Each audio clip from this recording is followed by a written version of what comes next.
1,000 rupees as profit, and the businessman keeps 40%. That is 24,000 rupees of the profit. So bigger the profit, bigger is the share for the Islamic Bank as well as the businessman. Lesser is the profit, lesser is the share for the businessman and the bank. But suppose the businessman goes in loss. The complete loss is borne by the Islamic Bank, and the bank in turn passes that loss to the depositor. But technically, even the businessman going in loss for his thinking, for the time he has wasted 6 months, etc. He has been paid for the labor but not for the other charges, for his thinking, for his whatever ideas he had. Technically, even he is going in loss. The major difference in Mudaraba system is that the bank has no right to interfere with the management of the business of the entrepreneur. It can take accountability every month, every week, no problem, how the business is running, but it can't interfere with the management. Suppose the businessman wants to build a building of 10 stories. So the bank cannot say, instead of 10 stories, build more, 12 stories. You can't interfere with the business. Instead of using A-grade cement, you use B-grade cement for more profit. The bank cannot interfere with the management of the businessman in the Mudaraba system. The second type of trading is called as the Musharika system. It's called as partnership. In this, the bank has a right to interfere with the management of the business. It can give guidance. It can tell that instead of producing a particular article, you can produce another article. Instead of building a 10-story building, you build a 12-story building. In this system of Musharika, the businessman has got part of the capital. The part of the capital it takes from the bank. Now, depending upon the ratio of investment, suppose both have paid 50%, 50% capital is paid by the businessman, 50% capital is paid by the bank. Whatever profit is there is again shared in the ratio which is predetermined. Say for example, it's 50%, 50%. Whatever profit the people make, 50% goes to the bank, 50% goes to the businessman. If there is loss, the loss is also shared on a predetermined ratio. In the Mudaraba system, the loss is completely borne by the bank. In the Musharika system, the loss is shared on a predetermined ratio, though the ratio is different from the sharing of profit. Suppose the sharing of profit is 50% by the bank, 50% by the businessman. The sharing of loss is at a different ratio. The bank bears more loss. For example, the bank, if the business goes in loss, the bank will share 60% of the loss and the businessman will share 40% of the loss. This is the Musharika system. The third type is the Murhaba. In the Murhaba system, suppose you want to purchase a particular machinery from Japan. The machinery costs 1 lakh rupees. In the modern bank, you open an LC, a letter of credit, or a TR, called trust receipt, and you put the money in the bank, and the bank buys the machinery from Japan, the modern bank, and whatever time it takes for the transaction, it charges a fixed interest on that. In the Islamic Bank, you put the amount in the Islamic Bank. The businessman, since he does not want to go to Japan to buy the machinery, he tells the Islamic Bank, you buy the machinery for me, on my behalf. So you put that money as wakala in the bank, 1 lakh rupees, or whatever the amount is, you put. And the Islamic Bank buys the machinery on behalf of the businessman.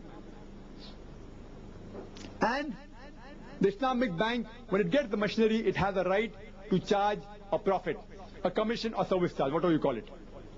Say the Islamic Bank says that we buy the machinery for 1 lakh rupees from Japan.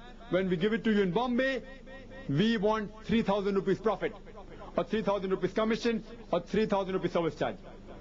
Islam gives permission. It's called in the Islamic terminology as ujara. It's allowed in Islam. Profit is allowed. But this profit can be negotiable. The businessman can say, instead of 3,000, you take a profit of 2,500, or whatever it is. The profit is negotiable.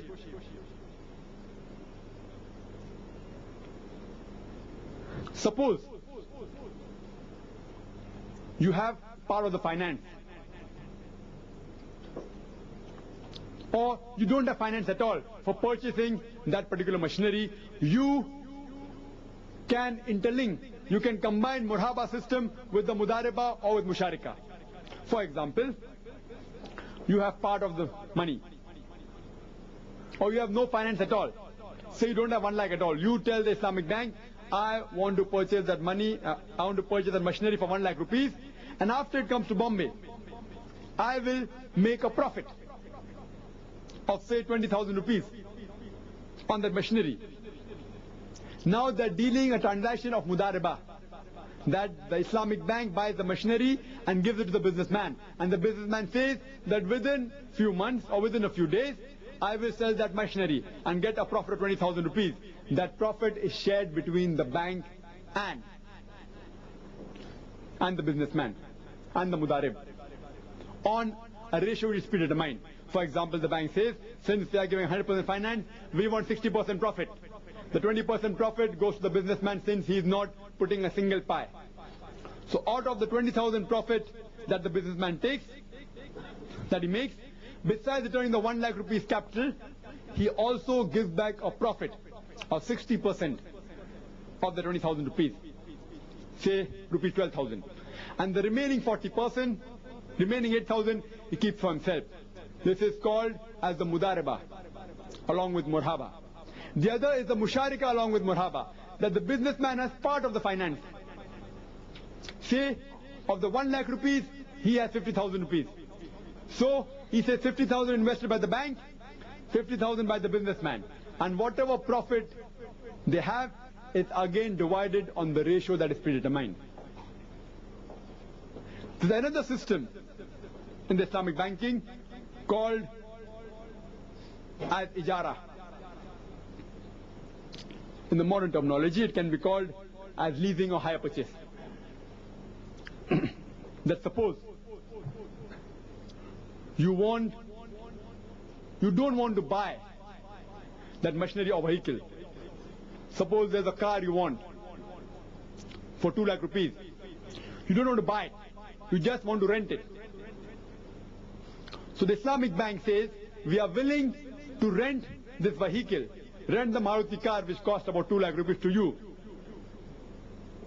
And the rent is based on the lifespan of that vehicle. Say suppose Maruti van or Maruti car can last for 5 years. And the Islamic bank says, I want a profit of 1 lakh rupees. So the cost price of the car, 2 lakh rupees, is added with the profit they want 1 lakh rupees, 3 lakh. It's going, the car will run for 5 years, that's 60 months.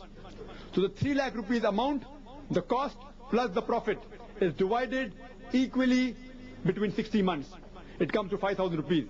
So you rent that Maruti car to that businessman for 5,000 rupees per month. That businessman is not interested in buying the car. If the businessman says, after 3 years, I may have part of the money to buy it back. It's called as ijara ending with sale. So the bank will say, the Islamic bank, for 3 years we want a profit of 80,000 rupees. So 2 lakh of the car, add 80,000 come to 2 lakh 80,000 rupees. He keeps on paying 5,000 rupees every month. At the end of 3 years, he pays approximately 1 lakh 80,000 rupees. Still 1 lakh is due. So the businessman pays that 1 lakh rupees lump sum to the Islamic bank and buys the car. So in the Islamic banking system, there is renting, ijara along with buying back facility. In the modern bank, the car is on your name, it's only hypothetically to the bank. And the modern bank will never buy back the car. In the Islamic bank, if you don't want the car remains with the Islamic bank. So the businessman, when he takes a loan from Islamic bank has the option of buying back the car or keeping the car with the bank. Coming to the last type of system in the Islamic bank is Qarz Hasan. Qarz means loan, Hasan means beautiful. That is, loan is given to a person who's poor without interest. There is no equivalent of Qarz Hasan in any system of modern banking. There's nothing like interest-free loan in the modern bank at all. By Islamic bank, for example Malaysia, 10% of the profit, they keep it separately for Qarz Hasan. This fund is given to the poor people who are encouraged to do business. Say suppose they want 2,000 rupees or 5,000 rupees or whatever amount for a period of 1 year or 2 years. The bank will say, okay, we give you 5,000 rupees or 10,000 rupees for 2 years. You do business and return that money back to us after 2 years. But national guarantees are taken if possible. If the businessman who's poor goes in a profit, if he wants, he can give part of the profit to the bank. If he does not want, he need not give. He is not forced to give a single pi extra than the money he has taken. Willingly, if he wants to give a part of it to you, to the bank, he's most willing. But technically, he has to only return the amount he has taken back. This is called as Qarz Hasan. And the reference is given in the Quran, in Surah Baqarah, chapter number 2, verse number 245. That who will loan to Allah a beautiful loan, which Allah will double and multiply unto his account. The word Qarz Hasan is mentioned in the Quran. That if you want to give a loan to Allah subhanahu wa ta'ala, and Allah will multiply it, increase it many number of times. And I'd like to end my talk by giving a quotation from the Quran, from Surah Baqarah, chapter number 2, verse number 261, which says, the parable of those who spend their substance in the way of Allah is that of a grain of corn. It grows 7 years, each year bearing 100 corn. The Quran says that those who spend their substance in the way of Allah, the parable is that of a grain of corn. It goes 7 years, 7 buttas. Each year having 100 corn means one corn becomes 700 times. One corn, one grain of corn is converted to 700 corns if you spend it in the way of Allah. In short, Allah promises you 700 times profit. In business terminology, you'll say 70,000% profit. I want to know which business in the world today can give you a profit of 70,000%. Allah subhanahu wa ta'ala promises you that I will give you 70,000% profit, 700 times profit. And Allah does not stop at that. He says, I will give you many fold times more. But for you to do business with Allah subhanahu wa ta'ala, you have to have taqwa. You have to have faith. You have to have righteousness. You have to have God consciousness.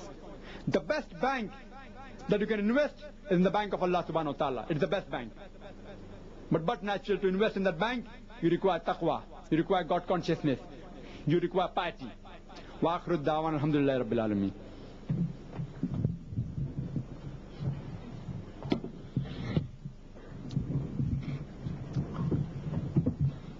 Thank you for that, Jazakallah Khair, for that very educative talk on the subject of the day.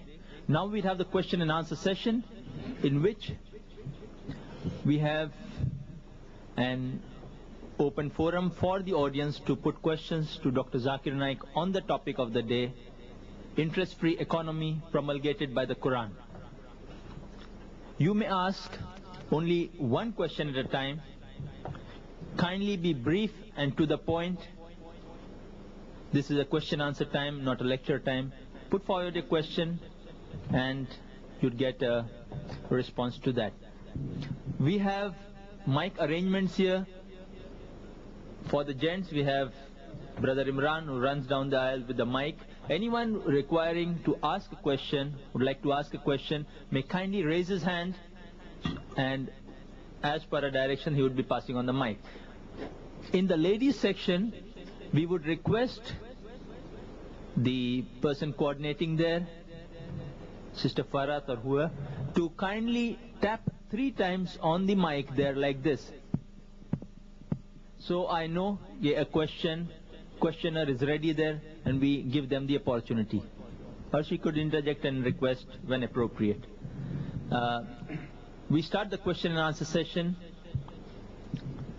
with the brother there in the center. Dr.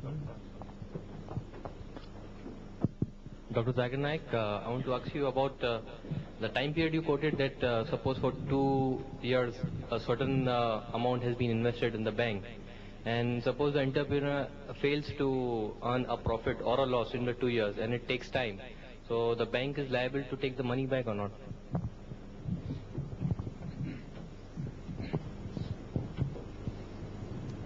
The brother posed the question that suppose the bank, Islamic Bank, gives a particular amount for 2 years and that businessman fails to make any profit or loss in that 2 years, does the bank have the right to take back the money?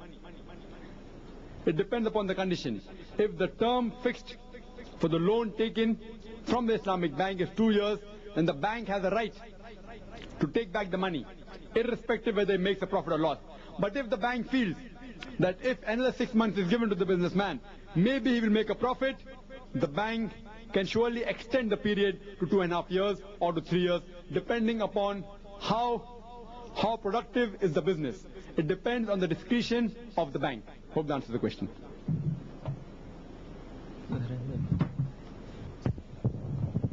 But the main difference is that if the loss is there, the businessman in the Mudaribah system does not bear the loss. The loss is borne by the bank.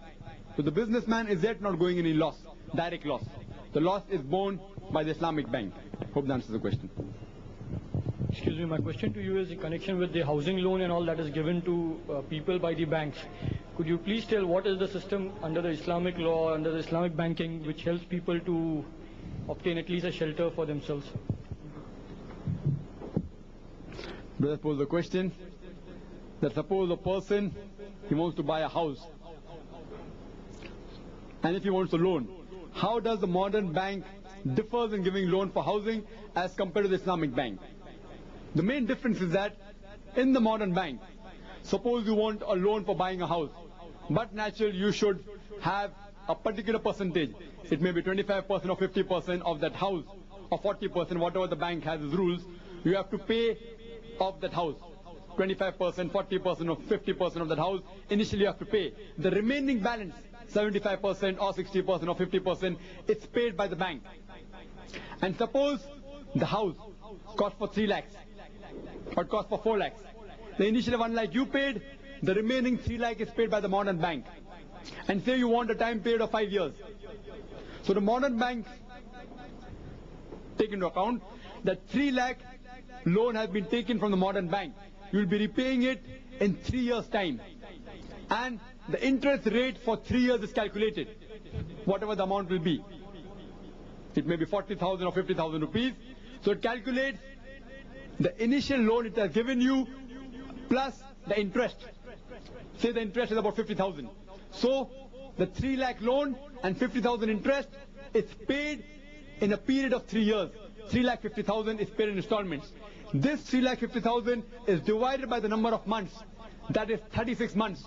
So every month you pay an installment of say somewhere around close to 10,000 rupees, 9,500, whatever it is, you pay. So the system of the modern bank is based on interest.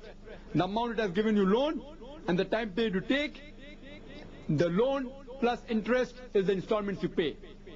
But natural, since it involves riba, it involves interest, it is haram in Islam.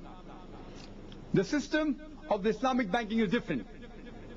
There are various different types of systems. The loan that you take from the Islamic bank, there are various ways in which you can take loans. Different banks have got different schemes. Some banks have the scheme that suppose you pay part. Again, you have to pay 25% or 40% or 50% of the initial amount of that flat. Out of 4 lakh, you pay 1 lakh. The remaining 3 lakh is given to you by the Islamic bank. Now the Islamic bank calculates that what is the average monthly rent of that house. Say it may be about 15,000 per month. Since you have paid 25% of the initial amount of that house and 75% is paid by the Islamic Bank, the rent is divided. 25% of the rent you don't pay, the remaining 75% you pay. Whatever the amount comes to every month. Since 75% of the house has been financed by the Islamic Bank, 25% by you. So here you calculate the rent. And at the end of 3 years, they see to it that suppose they want a particular profit. So the Islamic Bank says, I want a profit of about 40,000 rupees. I want a profit of 30,000 rupees at the end of 3 months. So 3 lakhs they have given to you. Plus the 30,000 is added as profit. The 3.3 lakh is divided in the 36 months as installments. But here, it is not calculated on interest, it is calculated on profit. And every month you're paying rent. Every month you're paying rent of that house.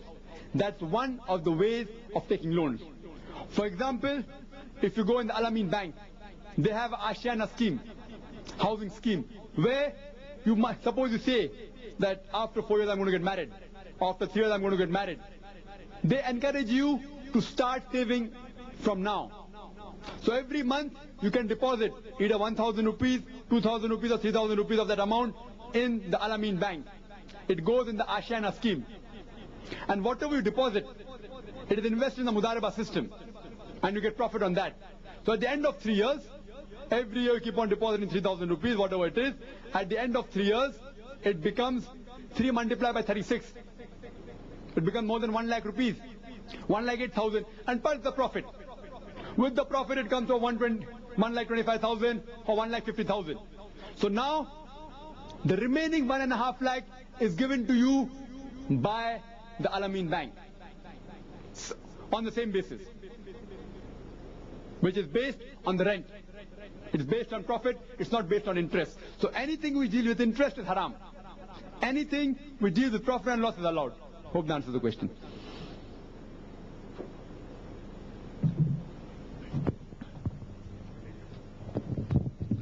Any question from the ladies' side? Assalamu alaikum. Assalamu alaikum. What are we supposed to do with the interest money we have? Some says you can utilize the interest money for constructing toilet and bathroom. The sister posed the question that what are we supposed to do with the interest money we have? Some say that you can utilize that money for constructing bathrooms and toilets. Firstly, as a Muslim, you should not involve yourself in interest at all.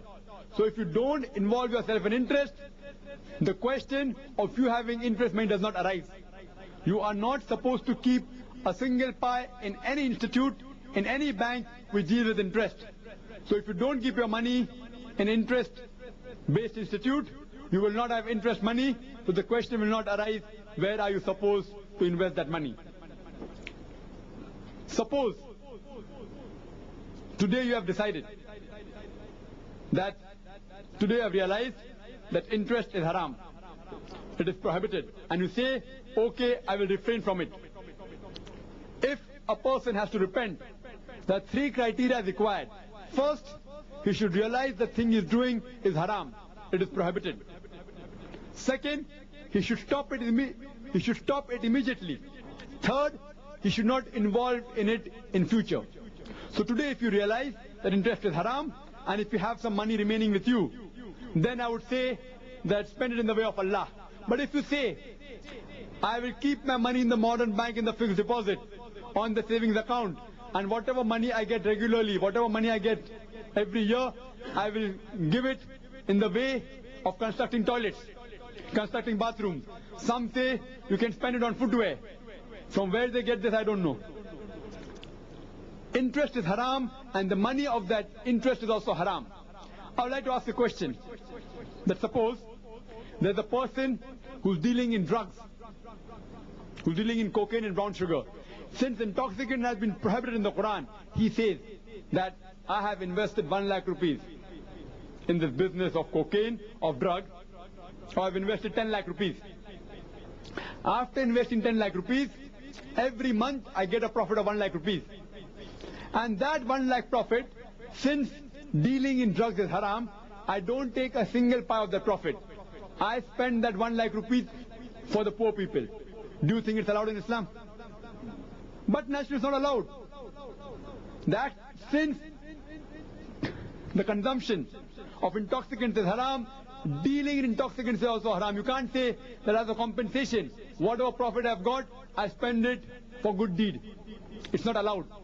In the same fashion, you cannot say I will keep my money in a modern bank in the saving account or fixed deposit, and whatever money I have, I will spend it on making chappals and building toilets. Same smuggler will say that after I make a profit of 1 lakh rupees, I will make one toilet in every locality. Do you think it's allowed? He may, in his business of dealing with drugs, he may have ruined hundreds and thousands of lives, which may be costing more than crores of rupees. This 1 lakh is negligible. So you can't compensate by saying, whatever money I have, I will spend it for building bathrooms or chapels. Interest is haram. You are not supposed to keep your money in any institute which involves with interest. So if you don't have the money, the question of spending it does not arise. But today, if you have decided that interest is haram, and whatever backlog you have, inshallah you can spend in the way of Allah, and Allah will accept it. I hope that answers the question. Next question. Zakir Bhai, you have very well proved that taking interest is prohibited in the Quran and Hadith. I do agree with it. But is giving interest also haram?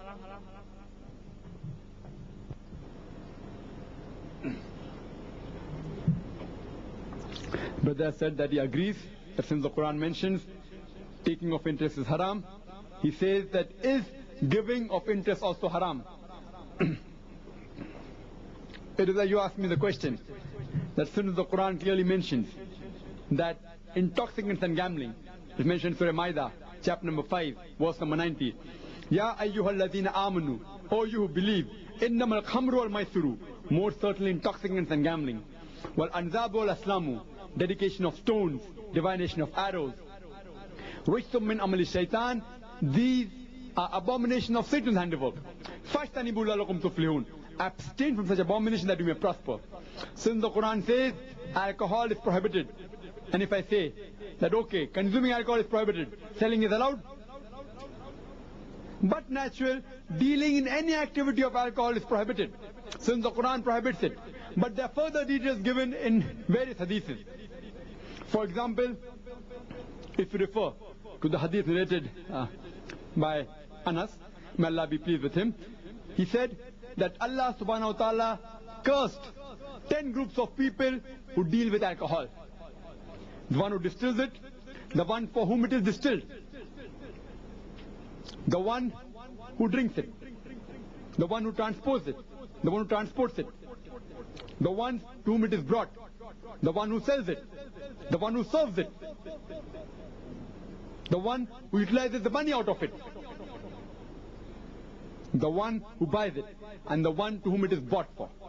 All 10 categories of people will be cursed. So when the Quran says it is prohibited, it is prohibited. Same way, I do agree.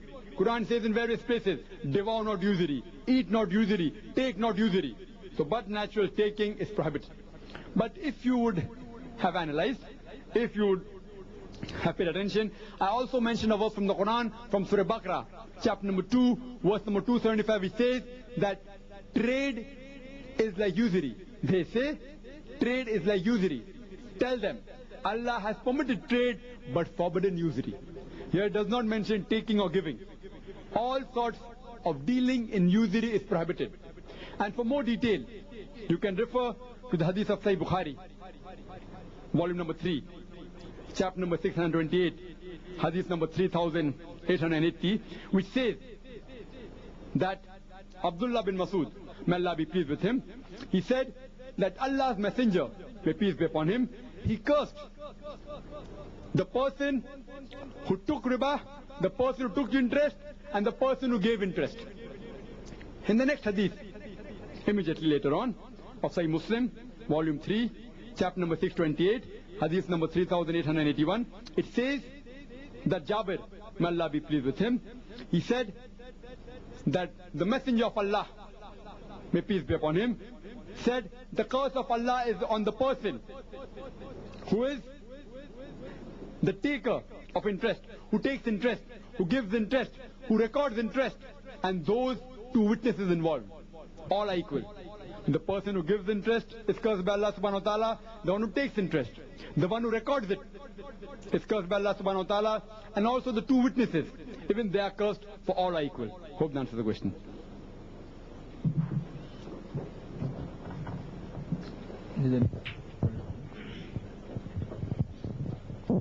Hello. Yeah. In order to prevent myself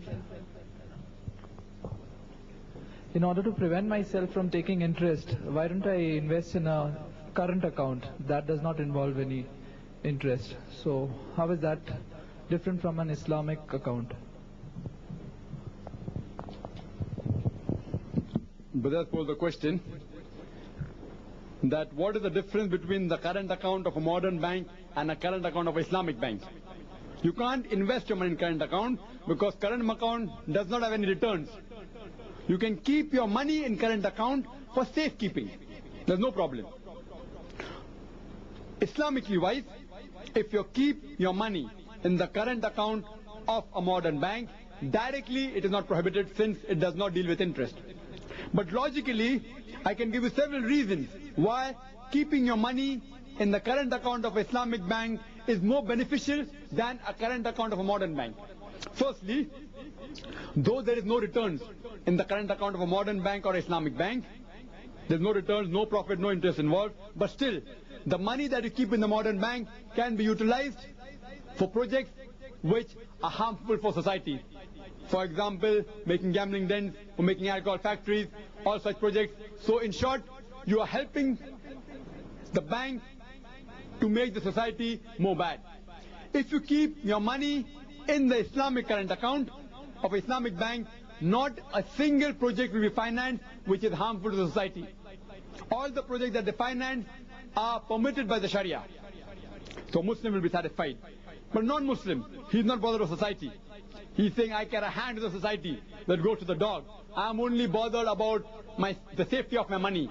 So what's the difference? Keeping the money in an Islamic bank and a modern bank. Just in case, if you keep your money in a modern bank, and if the bank goes bankrupt, according to the laws of the modern bank, the creditors of the bank get their money first. The depositors get later on. By the time the creditors are paid whatever is due to them, the money is exhausted. So if you keep your money in a modern bank, and if the bank goes bankrupt, there are high chances you will not get your money back. But if you keep your money in an Islamic bank, according to the Islamic Sharia law, the depositors get their money first. So if you keep your money in an Islamic bank, and even if God forbid that bank goes bankrupt, you will get your money back. Hope that answers the question. So even economically wise, keeping in the current account of a Islamic bank is more safer as compared to keeping in the current account of a modern bank. Hope that answers the question.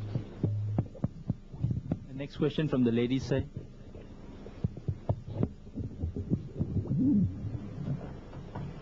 Isn't the service charge taken by the Islamic bank similar to the interest charged by the modern bank? Is it in the same concept with the change of words to attract the Muslims?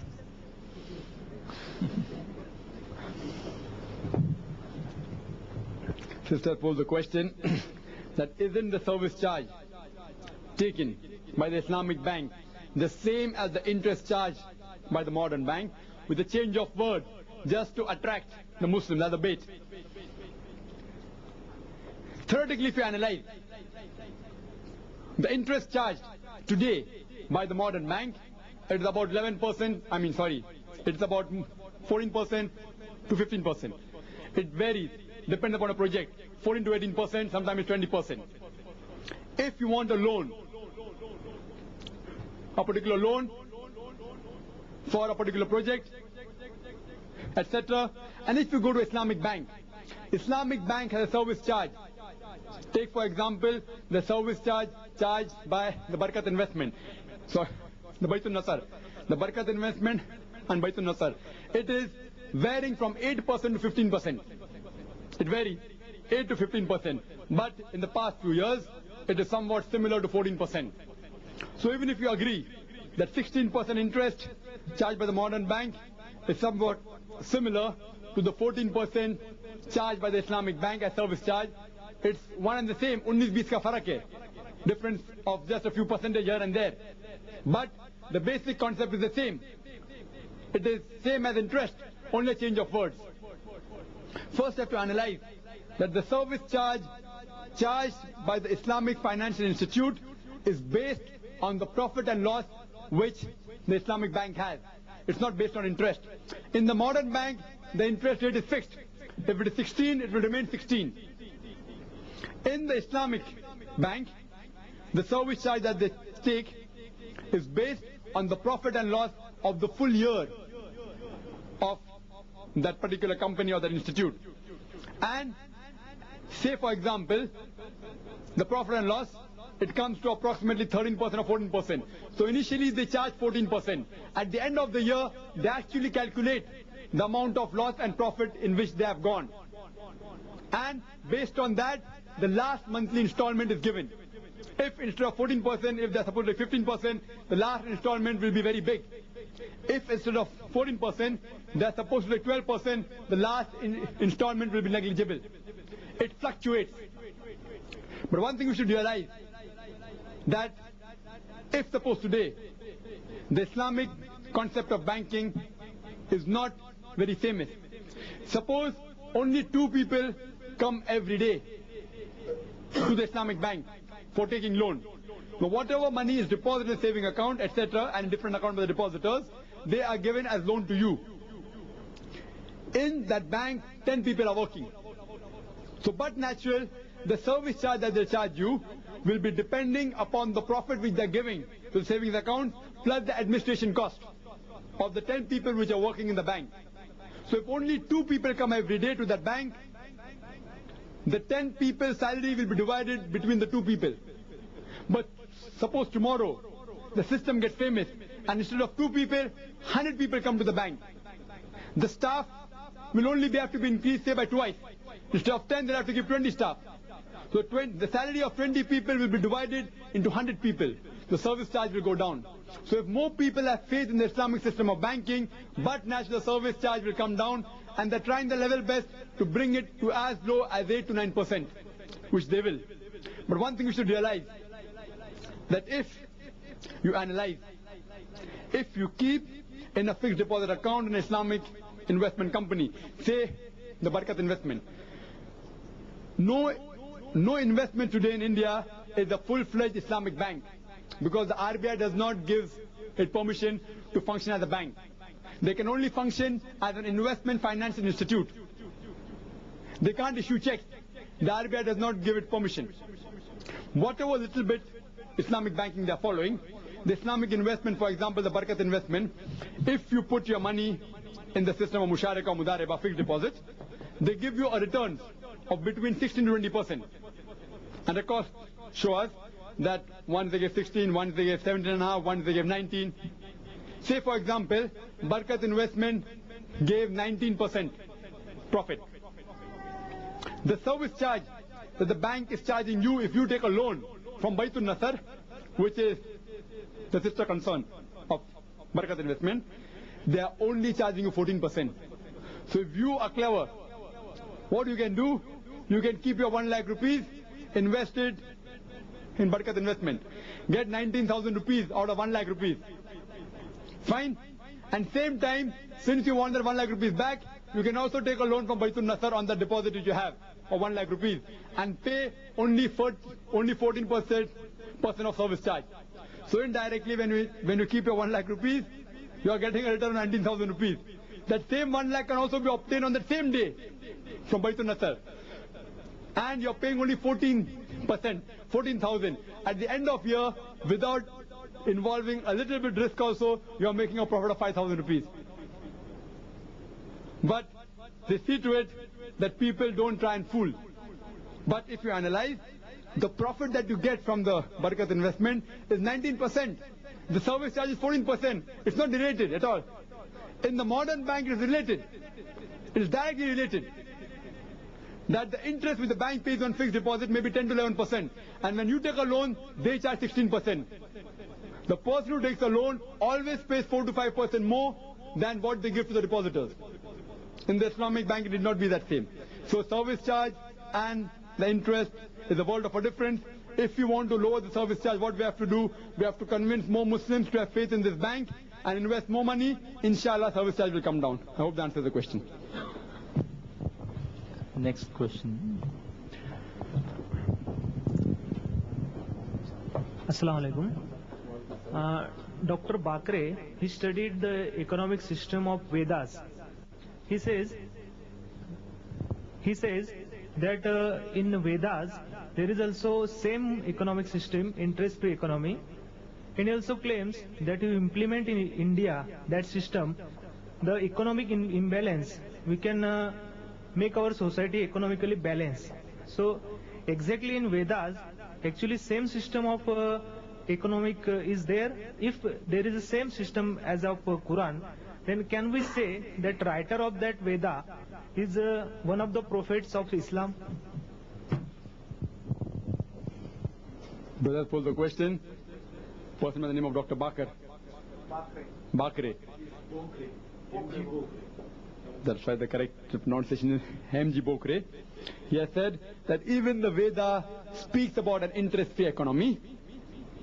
Is it the same as mentioned in the Quran? And if it's the same, is the author of the Vedas one of the prophets of God? Here in the first question, is it the same? I do agree that even the Vedas do specify about an interest-free economy. Even the Quran specifies the same. How you implement it can be differ. It can differ. As long as the system you're running is an interest-free system, the way of method of running can differ. This method has been devised by various people, which they have read various historical books from the hadiths and the implementation of the various economists. Even the Vedas say it should be interest-free. As long as the economy is interest-free, inshallah it will be sustainable. Regarding the second part of the question, that if it's the same, does it mean that the Veda is the revelation of God, or does it mean that the author of the Veda is the prophet of God? One thing we should realize, that before the Quran was revealed, there were several other revelations that came on the face of the earth. By name we know 4.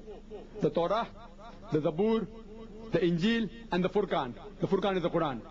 The Torah is the revelation which we believe, a wahi, which was revealed to Musa alayhi salam. Moses, may peace be upon him.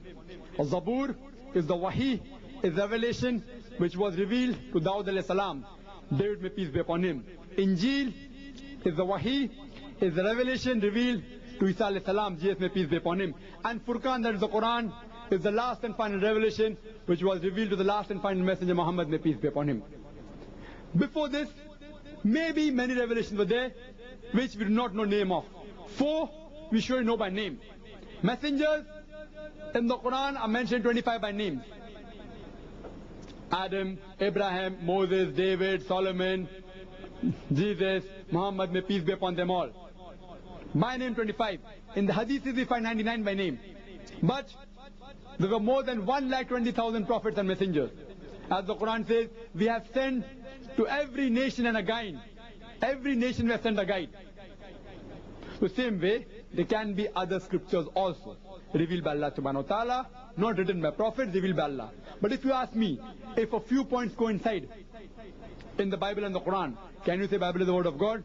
If a few points coincide with the Vedas, can you say it's the word of God? No, you cannot say. You cannot say. If a few points are coinciding, what you can say, it can be from God, maybe it's not from God.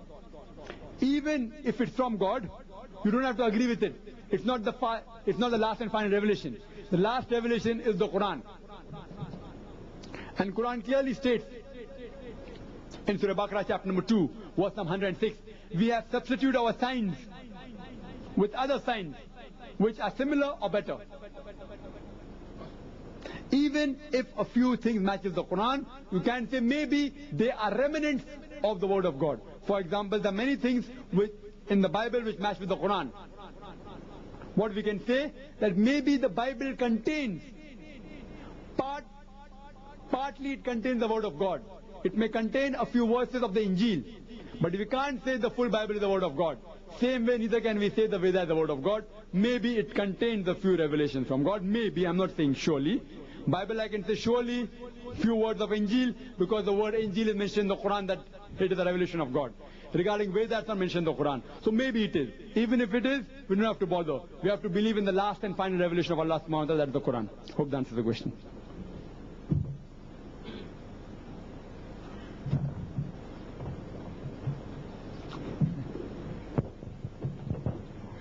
Dr. Zakir Naik, how about working in the bank?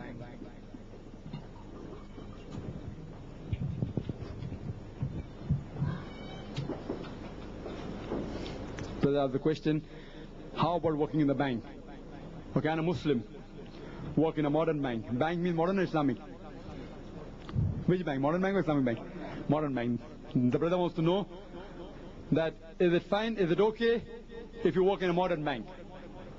As I mentioned, anything dealing with riba is prohibited. Whether you give riba or take riba or record riba. I had given a quotation from Sahih Muslim, volume number 3, chapter number 628, hadith number 3881, which says that Jabir, may Allah be pleased with him, he said that Allah's messenger, may peace be upon him, cursed those people who took interest, who gave interest, who recorded it, and the two witnesses. All are alike. All are cursed. In the bank are recording the witness. So from Sahih Muslim, it is clearly prohibited. Working in a modern bank is prohibited. Anyone who gives a witness, giving a surety is also prohibited. But if you ask me that today I'm working in a modern bank, what am I to do? I wouldn't tell you that leave immediately. If you have any other option, alhamdulillah, leave it immediately. Because what you should do, you should try and find another substitute. You should leave the job which you're doing and find another job. But unfortunately, I know many people who say that I want to leave the modern bank since 2 years. I've got no option.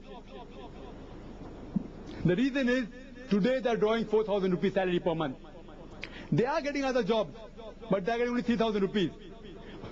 Instead of saying that I do not get a salary equivalent to the salary I get in a modern bank, they say they have got no option. Of course they have an option.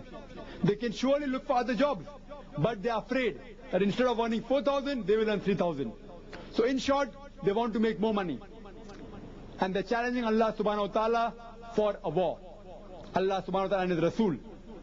So, if you're working in a modern bank, what I advise you, that as soon as possible, try and find another job. Even if it's less paying, inshallah you may never know, you may get a much higher salary paid job later on. Or even if you don't get in this life, you will surely get the reward in the hereafter. You will not be among the companions of the hellfire, and you will get minimum 700 times return if you spend in the way of Allah. But if today, if you say that I am working in a modern bank so that I understand the system of the modern economics, so in future, after a year or so, I can start an Islamic bank.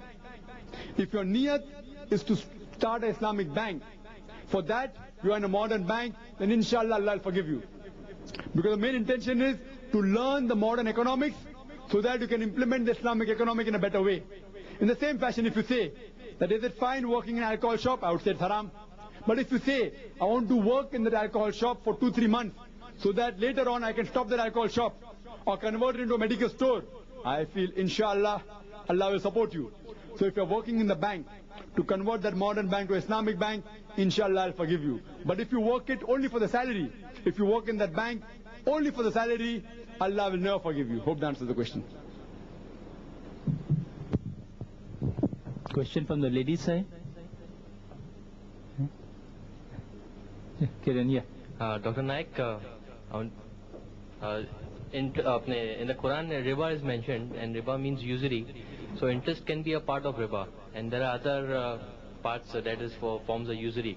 So if a project is to be passed for trade is going on, and there are various bureaucratic circles here in India, we've got to pass through projects, and it requires bribes and all that. So if in doing so, if we put that money into that and return we get the profit by giving bribes and okaying the thing from the officers and all, and is that usury or what?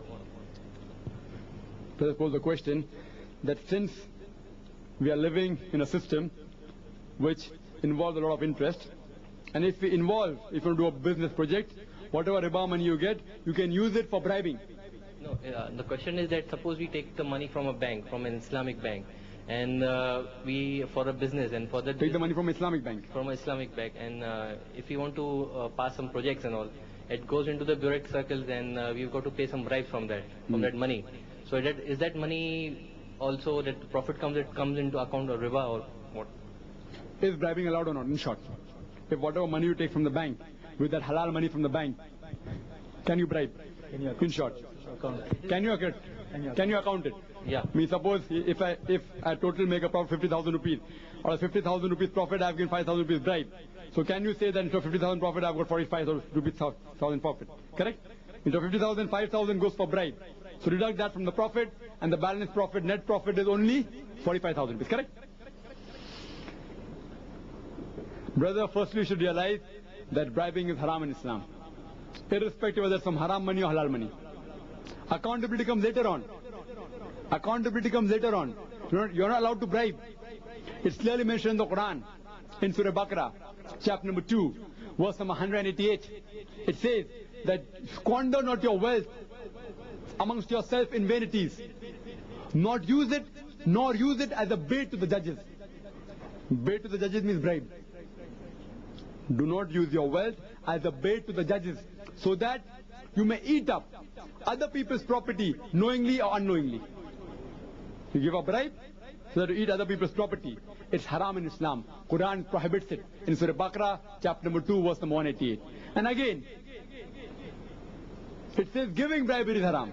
You say, can I take bribery? Again refer to the hadith.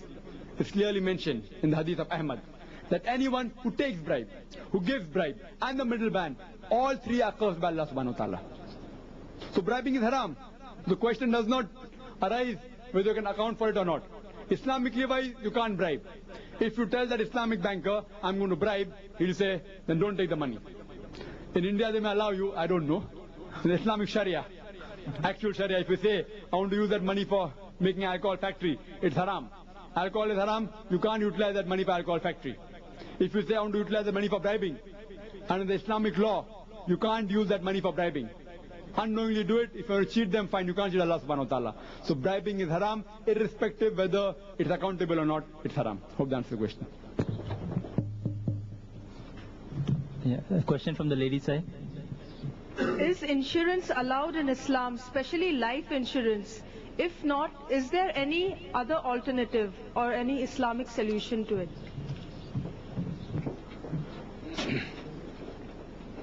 Sisters pose the question that is life insurance allowed? Is insurance allowed? Especially life insurance. And if it's not allowed, is there any other alternative or is there any other solution? The concept of insurance is a very old concept. The people of the community, they pull in the money, and the money is utilized at the 11th hour.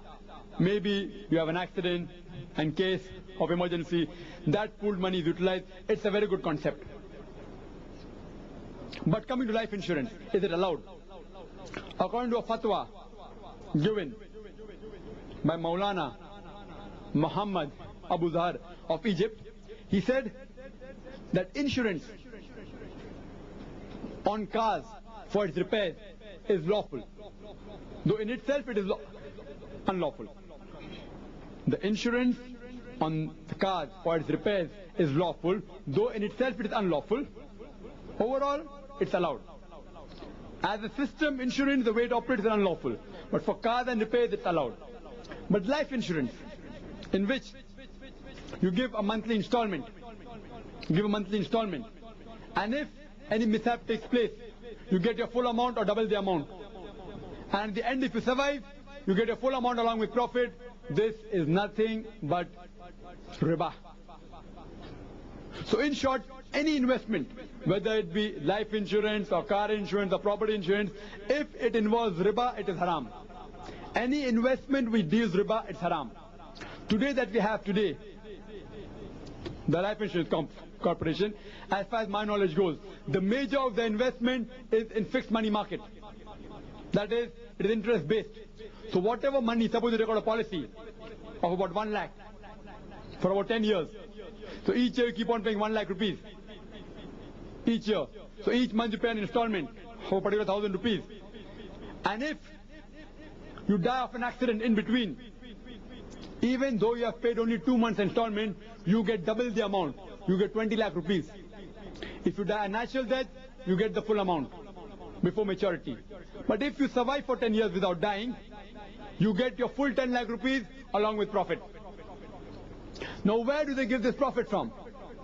The major investment of the Life Insurance Corporation here is in fixed money market, which is riba based, interest based, it's haram. If you know of any institute which gives insurance which is not based on money market but based on shares, equity, it's allowed. Recently, a few days ago, I came across a firm called the Golden Bond, which operates in London, in England. There, you invest an amount. The minimum amount that you have to invest there is £2,500. That's about 1.25 lakh rupees. And after you invest that amount, they take that money and invest it in shares and equity, which is allowed in Islam. Shares and equity. They don't invest in fixed money market. And they say that they will give you a return of approximately 7.5%. Approximately. And they give an additional facility that in case if you die, you get an extra bonus. So these sort of investment, which does not deal with riba, it's allowed. But the present life insurance, as far as my knowledge goes, it deals mainly in fixed money market, which is not allowed. It is haram. Insurance not dealing in fixed money market, not dealing with riba, it's allowed. If you're dealing with riba, it's haram. This is in short. Regarding, is there any alternative? Is there any Islamic solution? Can you have a life insurance company based only on the Sharia? Like how you have the Islamic banking based on Sharia, can you have a life insurance company based only on Sharia? Yes, why not? You can have. And a very good solution was given by Mufti Muhammad Shafi of Karachi, Darul Ulm of Pakistan. He said that we can surely have a life insurance system based on the Islamic Sharia. He says that how you give monthly premium, monthly installment life insurance, you also in the Islamic life insurance, you keep on paying a monthly a certain amount. That amount which you give as monthly installment is invested in the Mudaraba system. Now whatever profit that you get from the money invested, a particular share, say 1/4 or 1/3 of the profit, you keep it separately as waqf. Your initial amount is invested in Mudaraba system. Whatever profit you have, 1/3 or 1/4, keep it separately as waqf. Now if suppose any of the shareholders, any people who are involved with life insurance company which is Islamically based, if they have some problem like accident, you can give them medical aid from that waqf. And you can keep a fixed limit that if certain fracture takes place, you'll give a certain amount. If that takes place in accident, you'll give a certain amount. If that takes place to a disease, you'll give a certain amount. You can lay down the condition. Islam gives you permission that you're allowed to utilize your own waqf money, since it's part of your profit, which is pooled. But there can be loopholes. In the modern system of life insurance company that you have to pay monthly installment. And if you stop paying the monthly installment, all your previous money is gone. It is null and void. They do not give a single pi back if you stop paying the monthly installment, the premium. All your previous money that were put in the life insurance corporation, it is forfeited. Islam does not allow you to forfeit anyone else's money. But if you don't have this rule, people will invest in the life insurance company according to the Sharia. Say if it's for 5 years, 6 years, they may stop paying after 5 months or 6 months. So you can make a format that anyone who invests, the scheme should be for approximately 5 years or 7 years or 10 years. If you stop paying anytime in between, you will only get your capital sum after 5 years, after 10 years. Keep a fixed period. You start paying today. After 5 months you stop paying. You will not get your money back immediately. You will only get after 5 years, after 10 years, whichever has been laid down by the Sharia board of that company. And secondly, if you stop paying before reaching half the time stipulated, say the insurance policy is for 5 years or 10 years, if it's for 5 years, if you stop paying before 2.5 years, then all the profit of your money which you paid for 1 year or 2 years is forfeited. But the capital sum you'll get back after 5 years or after 10 years. But if you stop paying after half the time, you will get the profit. So it is also very much viable. It's possible to run a life insurance company based on the Islamic Sharia. I hope that answers the question.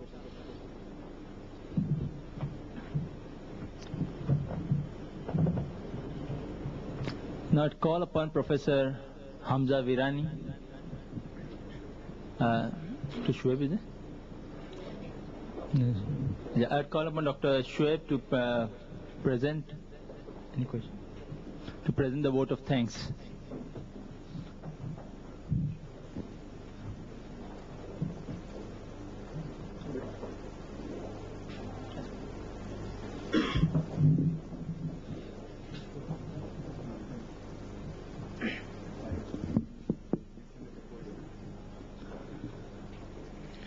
I, on behalf of Islamic Research Foundation, first of all, thank God Almighty, and then all of you for having this beautiful session and followed by a question and answer session also.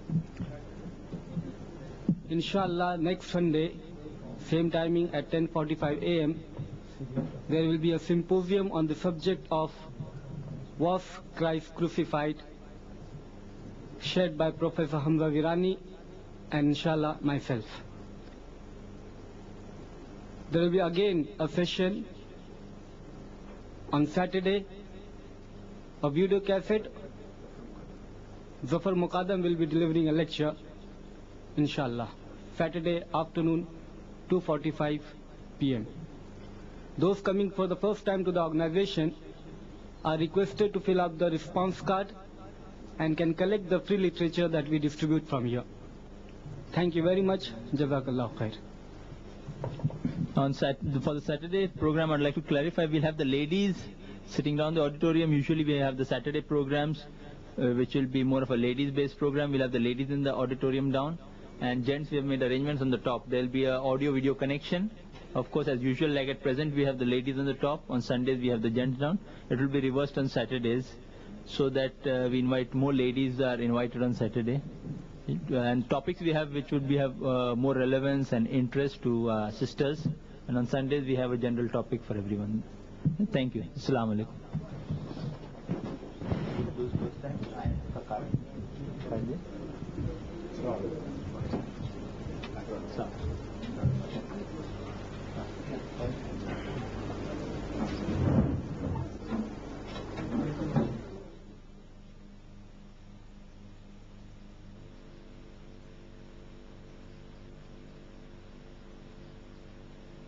Allah